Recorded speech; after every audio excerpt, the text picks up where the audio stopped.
Dezrocksteady at King of the Pit TV. Yes, now bless. Now don't forget the rest now, people. There's Rocksteady, King of the Pit TV. We just listened to Vio-Lence's debut LP, which is entitled Eternal Nightmare. It was a good record. I've got all of the song listen-throughs on the channel, so please feel free to refer back to them if you've only just come across this end review. Okay, I'm going to give you my final overview and I'll give it a rating out of 10. Great record.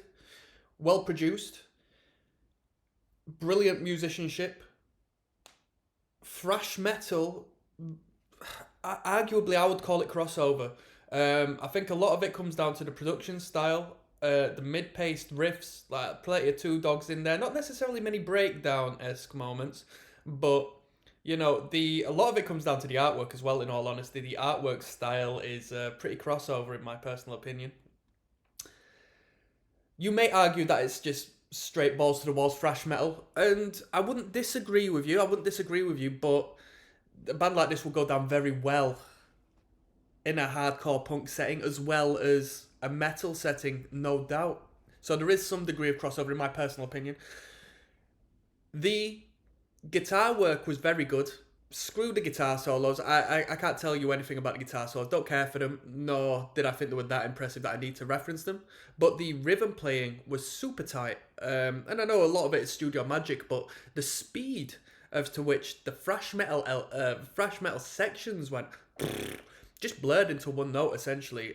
People could play faster, but I don't think there's any need to play as fast as what Vio-Lence were doing on this record, because it just seems to be, you know, the perfect.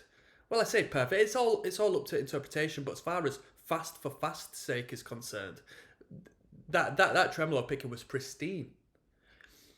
Arguably, the best part of the production was the drums. The drummer was really at the forefront there, creating this fantastic groove and rhythm and intensity throughout the entire record. If they had a different drummer or a lesser drummer, this record would be completely different. Vocally speaking, a lot of fun, a lot of good fun to listen to. Reminds me of the frontman of Anthrax, whoever that may be. Although with a little more of an edge, a little more of a little less granddaddy, a little more, you know, new age. Yeah, crossover, man. Definitely. We had 7 tracks on the record. I mean, this one had 19, but we weren't listening to the live records. This is like some deluxe with a bunch of live stuff thrown on the end. 7 tracks, didn't outstay its welcome. Rightfully so, it was 7 tracks, as we were averaging at around 5 to 6 minutes per track, which is quite lengthy as far as like crossover-esque thrash is concerned. Didn't outstay its welcome. Plenty of riffs, plenty of good ideas, a consistent intensity. We had no clean sections. We had no like sampled intros or outros or so forth. We just got from one to the other, riff.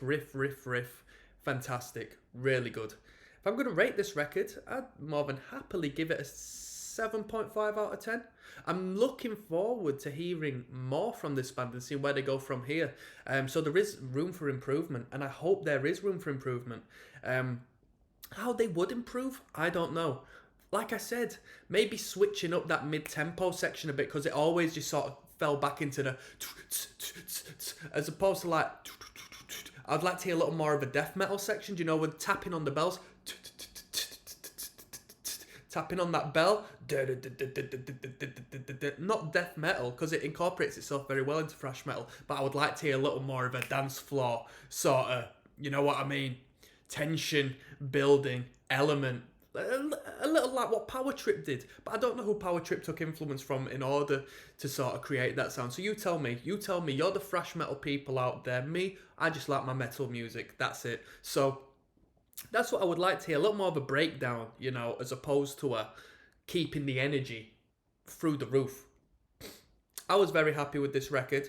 I was looking for the golden riff, which I think did hit me right at the last moment, kill on command. When it just boom, that's all I needed to finish this record off. Very good record, great artwork. What more can I say? Very consistent. There was no downer, there was no filler. It's everything I needed from a thrash metal record. If this was 9 tracks, 10 tracks, and all the songs were of this length, I think they would have overdone it, because it's quality, but it's concentrated quality, if you know where I'm coming from. There was no need to fluff it up anymore. This was perfect.